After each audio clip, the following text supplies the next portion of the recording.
This 29-gallon Killifish tank has a severe problem with diatom algae. It's covering the plants, including Rotala rundifolia, and clinging to the rocks.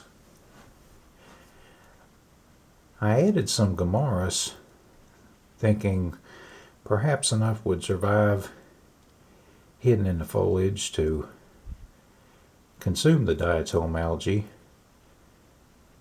If any did survive, it's definitely not enough to deal with the algae. The killifish find them a tasty treat.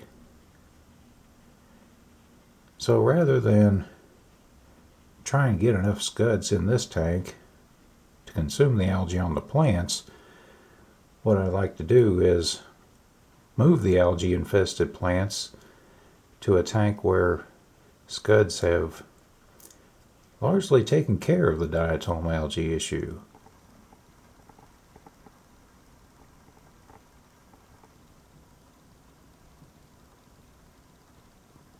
Here's a look at the 10-gallon scud aquascape.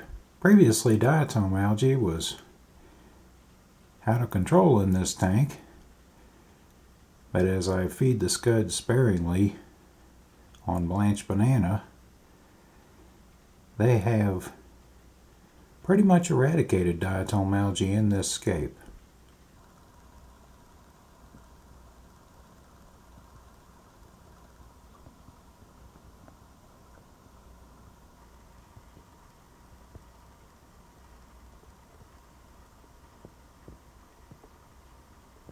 I believe this 10-gallon tank looks pretty good now.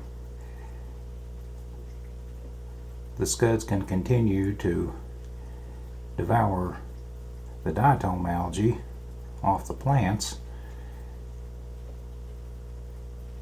And my plan is to add a trio of Gabon killifish to the tank in hopes they will breed. They may devour all the scuds, which would be a good thing, because the scuds might tend to eat their eggs and perhaps even attack their fry. But hopefully, after a time in this tank, they will have left behind some viable eggs, and then I can remove them because they also tend to eat the eggs. But this project is coming along very nicely.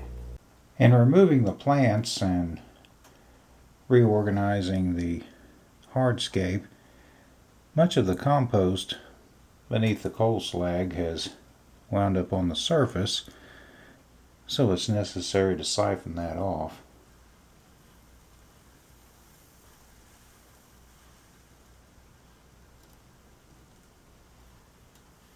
And as often happens, one of the young killifish got sucked up and went for a little ride, so just return him